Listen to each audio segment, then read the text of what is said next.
They rejected the disabled alien princess, but one human asked her to bond. Princess Zara of the Catherian Empire stood at the edge of the grand ballroom watching dozens of alien diplomats dance and laugh together.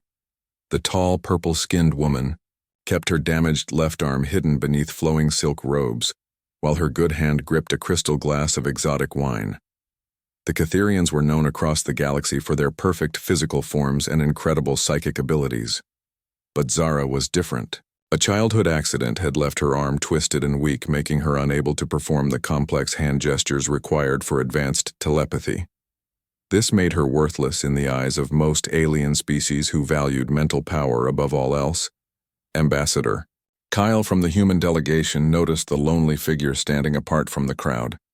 He had been watching her for weeks during the peace negotiations, admiring how she carried herself with quiet dignity, despite the obvious rejection from others. The human approached slowly, not wanting to startle her. Kyle was average height with brown hair and kind eyes. He wore the simple blue uniform of Earth Diplomatic Corps. Princess, may I have this dance? He asked with a gentle smile. Zara looked up in surprise.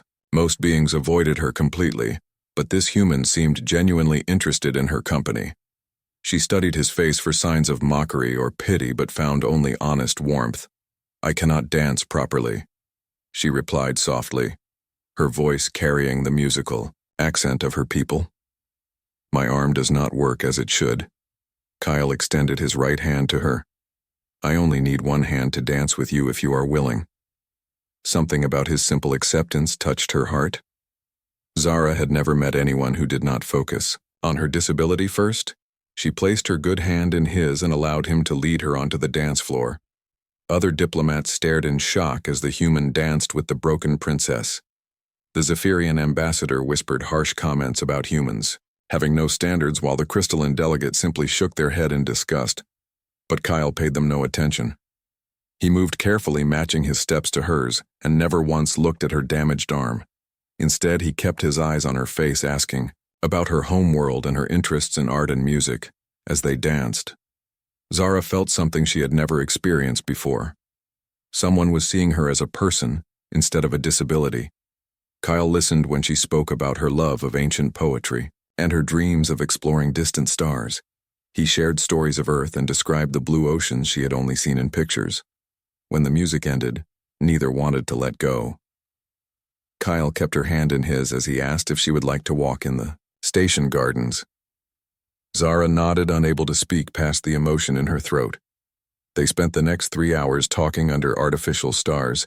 Kyle learned that despite her physical limitations, Zara had a brilliant mind for strategy and had secretly helped design several successful peace treaties. Her father, the Emperor, had never given her credit, allowing male cousins to take recognition for her work. Princess Zara found herself opening up to this strange human in ways she never had before. Kyle did not try to fix her or offer false sympathy. He simply accepted her exactly as she was while showing genuine interest in her thoughts and dreams.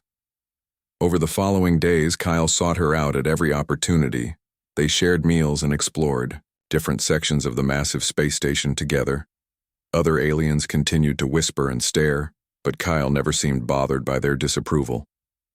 The Catherian royal family was not pleased. Princess Zara's younger sister, Vera, confronted her in private chambers, demanding to know why she was embarrassing their bloodline by associating with primitive humans. He sees something in me that no one else ever has, Zara replied quietly but firmly. For the first time in my life, someone looks at me and does not see broken goods. But their time together was limited. The peace negotiations were ending, and soon all delegations would return to their home worlds. Princess Zara felt her heart breaking at the thought of never seeing Kyle again. Their last night together, Kyle took her to the observation deck where they could see stars scattered across the darkness of space. Zara stood close to him, feeling more alive than she ever had before. I have something to ask you, Kyle said. Turning to face her, his expression serious. Princess Zara of the Catherian Empire, would you consider bonding with me? Bonding was the most sacred commitment in Catherian culture, more permanent than human marriage.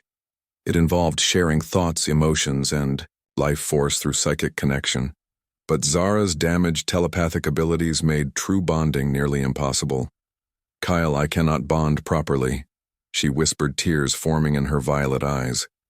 My mind does not work the way it should.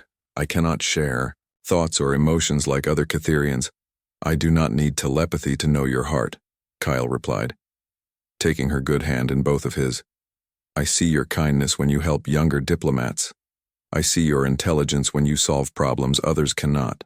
I see your strength when you face rejection with grace, Princess Zara. I see you. His words broke through decades of self-doubt and shame. For the first time since her accident, Zara felt truly beautiful and valued. Yes, she whispered, I will bond with you. The ceremony took place the next morning in a small chamber with only a few witnesses. Princess Zara's family was horrified by her choice but could not legally stop her. Kyle's human colleagues were confused but supportive. As they spoke the ancient vows, Kyle placed a simple gold ring on Zara's finger, while she gave him a crystal pendant blessed by Catherian priests. Though she could not share thoughts telepathically, their emotional connection was stronger than any psychic bond when they kissed. To seal their union, Zara felt complete for the first time in her life. She had found someone who loved her, not despite her differences, but because of who she truly was inside. The other alien delegations watched in amazement as the rejected princess and the human ambassador chose each other over all social expectations. Their bond would become legendary across the galaxy, as proof that true love sees past physical perfection to the beauty of the soul within. Princess Zara and Kyle returned to Earth together, where she used her strategic mind to help establish new trade agreements between worlds. Her disability became irrelevant as humans valued her intelligence and wisdom rather than her telepathic abilities. Years later, their love story would inspire countless others to look beyond surface differences and find the extraordinary in the ordinary. The disabled alien princess had found her perfect match in a human who saw her true worth when no one else would.